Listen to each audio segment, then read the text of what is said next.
Em conferências conservadoras realizadas nos Estados Unidos, o deputado federal Eduardo Bolsonaro acusou o Supremo Tribunal Federal de perseguir políticos de direita. A ofensiva faz parte de uma estratégia para tentar livrar o ex-presidente Jair Bolsonaro da cadeia e pavimentar o caminho dele para a disputa das eleições em 2026. A reportagem é da correspondente em Washington, Mariana Jangiacomo. Eduardo Bolsonaro usou o palco da CPAC para denunciar o que chamou de ditadura do judiciário no Brasil. In Brazil, the judicial system has been weaponized, creating an illusion of legality while systematically dismantling democracy from within. Under his watch, Brazil has become a country where social media platforms are forced to silence opposition voices or face billions in fines. Judges and bureaucrats, not the people, decide who is fit to run for office. O filho do ex-presidente também exaltou o processo civil da plataforma Rumble contra o ministro do Supremo, Alexandre de Moraes. A rede social acusa o magistrado de determinar a derrubada do perfil do militante conservador Alan dos Santos, que está foragido nos Estados Unidos e, portanto, fora da jurisdição brasileira. This legal battle will set a crucial precedent not just for Brazil, but for the future of the free speech and democracy in the United States as well. The globalist playbook is in full effect. If you don't fight back now, you will be the next. Learn from Brazil before it's too late. Além da palestra na CPAC, Eduardo Bolsonaro cumpre nos Estados Unidos uma série de reuniões com lideranças conservadoras e com assessores da gestão Donald Trump. O objetivo é aprofundar os laços da direita no momento em que o ex-presidente Jair Bolsonaro foi denunciado pelos crimes de abolição violenta do Estado de Direito, golpe de Estado e organização criminosa. A expectativa de aliados do ex-presidente é de que Donald Trump demonstre algum tipo de apoio a Bolsonaro nos próximos dias. Ainda não está claro, entretanto, se essa manifestação seria institucional, como a criação de sanções diretas a ministros do Supremo, ou apenas retórica. No aceno aos aliados brasileiros, Steve Bannon, ex-estrategista de Trump e uma das principais vozes da direita, afirmou na última quinta-feira que o objetivo da denúncia contra Bolsonaro seria trancafiar o ex-presidente numa cadeia até a morte. Christopher, alguma chance dessa campanha dos bolsonaristas, principalmente do Eduardo, surtir efeito? Há como a Casa Branca, o Trump, o Elon Musk fazer algo para tentar salvar o Bolsonaro da condenação e da prisão? Olha, eu acho extremamente improvável que qualquer ação da Casa Branca e decisão que possa sair, eu acho que também a pergunta é como é que vai ser, vai ter uma declaração do presidente Donald Trump, acho altamente provável que tenha. O debate é quais são as medidas que possam ser tomadas pela Casa Branca, dado, né, em nome da defesa da democracia.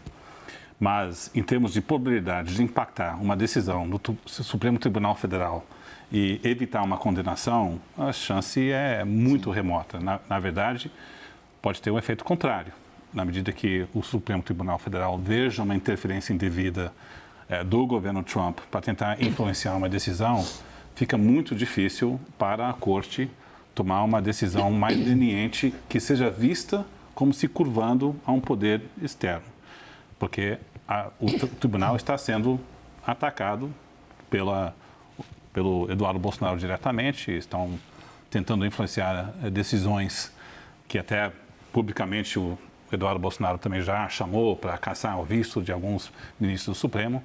Então, um tribunal dificilmente vai reagir para ceder essa pressão. E quais medidas? Você, para ficar na sua própria sugestão, que medidas que o Trump pode fazer?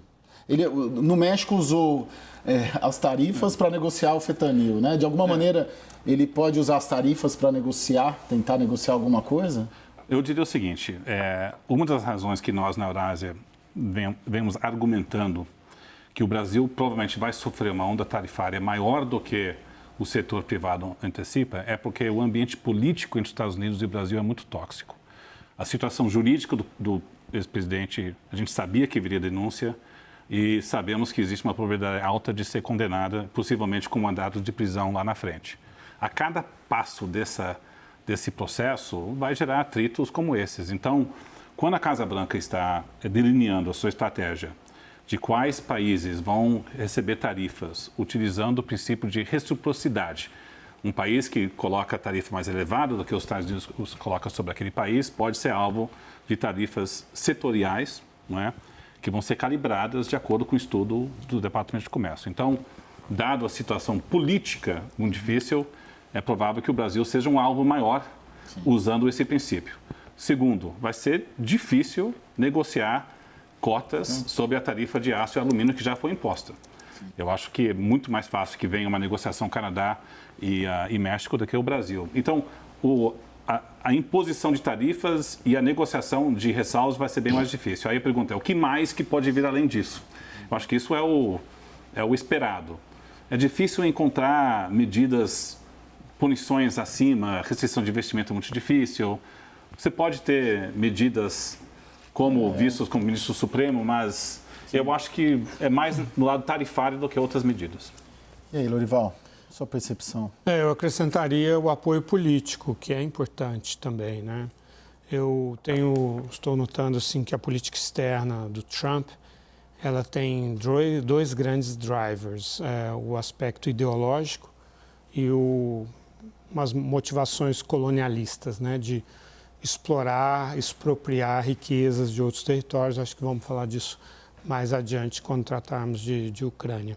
Mas no que tange à ideologia, há uma cruzada pelo iliberalismo, né? Pelo autoritarismo, contra o liberalismo, contra o globalismo, contra a regulação das redes sociais, né?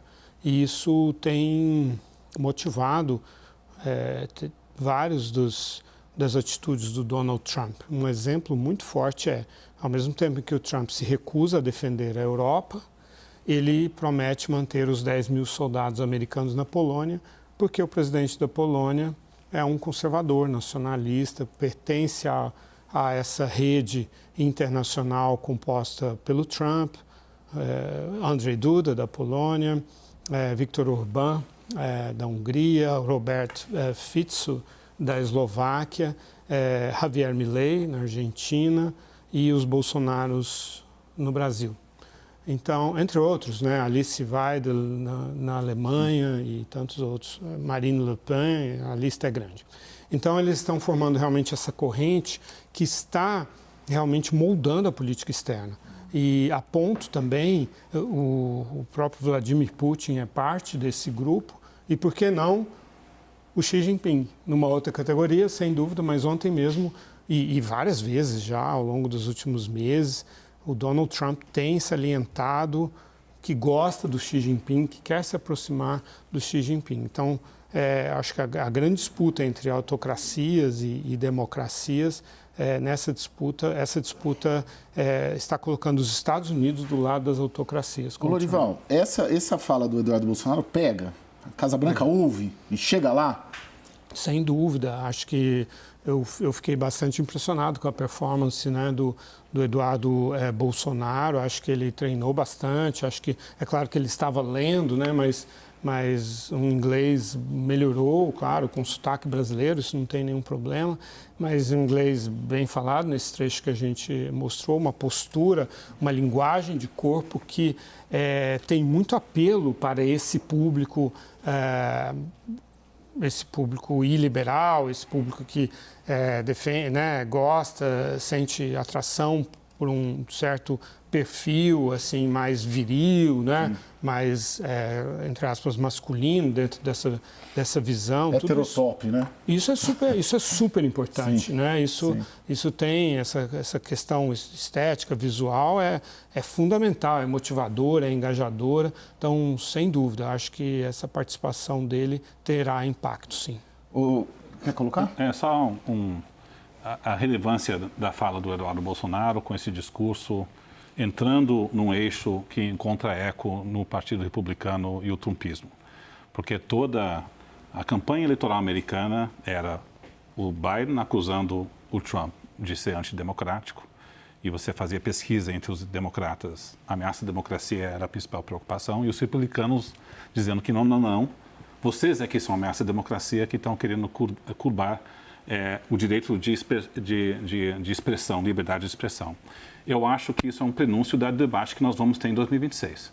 A bandeira da oposição e a base conservadora aqui no Brasil vai ser que nós que estamos defendendo a democracia, dado os excessos do Supremo Tribunal Federal. E vai utilizar o Trump como maneira de reverberar essa mensagem. O interessante vai ser como é que vai estar o sentimento anti-americanismo num contexto onde os Estados Unidos está colocando mais tarifas sobre outros países e gerando um choque entre seus aliados. Nós estamos vendo uma onda anti-americana no México, no Canadá, e o choque na Europa dessa semana foi brutal. O Palácio Planalto hoje já tem um diagnóstico que eu tenho escutado, é que talvez a oposição vai perder o discurso associado a um governo Trump que está tomando medidas contra o Brasil. Eu tenho minhas dúvidas, eu até acho que talvez isso não ocorra, mas eu acho que o discurso do Bolsonaro a relevância está mais para o debate de 2026 do que fazer algo do lado jurídico contra o ex-presidente. Ô Daniel, traz para a gente o que eles querem, afinal, o que eles cobram, vamos dizer assim, entre aspas, os bolsonaristas, o que eles esperam do Trump, de fato? Olha, Caio, existe um divórcio tal de ideias entre o governo Lula e o governo Trump e uma pressão da órbita bolsonarista contra qualquer tipo de ponte, de diálogo, que eu fazia um levantamento aqui com base nos próprios registros públicos do Departamento de Estado. Com um mês de governo Trump, já foram 50 contatos, por exemplo, de Marco Rubio, secretário de Estado, com chanceleres ou chefes de governo de outros países, e depois de 50 contatos de 50 países diferentes, não existe nenhum contato com o governo brasileiro, uma ligação sequer que tem sido buscada pelo Itamaraty. Isso é uma coisa. Agora, o que os bolsonaristas esperam? Os bolsonaristas, óbvio, estão muito satisfeitos com a ação que o Rumble tomou, com a participação ali da Trump Media nessa ação contra Alexandre de Moraes. Muito bem, isso é uma coisa. Agora, insisto que havia uma expectativa no mundo bolsonarista de que o governo Trump já desse alguns sinais mais claros. É muito provável que uma declaração vai vir, que uma defesa pública vai vir, que um gesto para Bolsonaro vai vir, mas ainda não veio. Então você tem, por exemplo, Jason Miller, que é o fundador daquela rede social Getter, que em 2021 veio aqui a Brasília para uma edição da CEPAC e foi detido, foi parado no aeroporto de Brasília para ser ouvido no inquérito das fake news. E criticou muito o Brasil. Ele hoje é um conselheiro da administração Trump dentro da Casa Branca. Então havia uma expectativa de que pudessem surgir informações, por exemplo, sobre a não ida daquele ex-assessor internacional Felipe Martins aos Estados Unidos. Isso não apareceu até agora. É por isso que eu me refiro, algumas vezes, a um sentimento de frustração. É que a expectativa do bolsonarismo é ainda maior do que a frustração, mas existe uma certa frustração de que esse apoio mais incisivo ao Bolsonaro e contra o Supremo ainda não partiu do governo americano. É isso. É interessante esse sentimento anti-americano que você traz, Garman, porque o governo Lula é anti-americanista, né? E já era com Biden, que foi super amigável, né? Já era com os democratas. Foi, inclusive, quando ele tinha uma boa relação com George Bush, também já era anti-americano. E agora está sendo atropelado, mas certamente esse sentimento anti-americano de Lula nunca gerou adesão entre eleitores aqui no Brasil, né? Ele é um sentimento que ele só divide com o seu próprio eleitor. Eu queria fazer esse apontamento, mas queria te perguntar especificamente, Garman, sobre você dizer que o setor privado está antecipando menos do que pode vir. E aqui tem uma questão importante, porque há uma preocupação muito grande do tamanho do impacto do que o Trump vai provocar, mas até agora, pelo menos na franja do mercado financeiro, né, o fato da ameaça estar sendo maior do que a coisa concreta é meio como se tivessem já desmistificado ali, ou já foi, ele já latiu, mas não vai morder. Ele vai? A nossa avaliação é que ele vai morder. Então, isso é um diagnóstico mais amplo que nós estamos fazendo. Porque o que acontece é que quando o Donald Trump anuncia uma tarifa de 25% sobre o México e o Canadá e 24 horas depois recua, a eleitora, isso é uma evidência de que ele late, mas não morde. Fez 10% de tarifa sobre a China, mas ele estava falando de 60%, então foi muito menos. Aí você coloca uma ordem do executivo, né, Executive Order, para tentar estudar medidas de reciprocidade e também de tarifas setoriais via seção 301, mas não fez nada ainda. Porque é só para abril, né? Mas, no fundo, a leitura nossa é que quando o Trump anunciou 25% sobre tarifas do México e Canadá, ele anunciou sem passar pelo crivo do Departamento de Comércio e do USTR. Então, saiu do presidente, foi muito mal formulado, seria desastroso se fosse implementado, porque eles iam desestruturar toda a cadeia automotiva, recuou, mas o sinal é que nós estamos um presidente que está anunciando sem passar pelo crivo do seu secretariado. Acho que isso é um sinal ruim. E é um presidente que tem pressa de utilizar tarifas. Então, acho que o mercado financeiro como um todo, o mercado global, não aqui no Brasil, está subestimando, na nossa avaliação, a onda de protecionismo e tarifas que está por vir. E aqui no Brasil, é claro que o impacto no Brasil é menor, só 14% das nossas exportações estão indo para o mercado americano, o impacto no PIB é menor. Mas aí tinha muita visão, mas nós temos um déficit com os Estados Unidos, não somos uma plataforma de produzir produtos chineses para entrar no mercado americano, então não vamos ser alvo. Eu acho que por razões políticas vamos ser um alvo um pouco maior e acho que vem mais tarifas. Mas é claro que não é um impacto tão grande, nem de longe de próximo do México e do Canadá, que é outra história.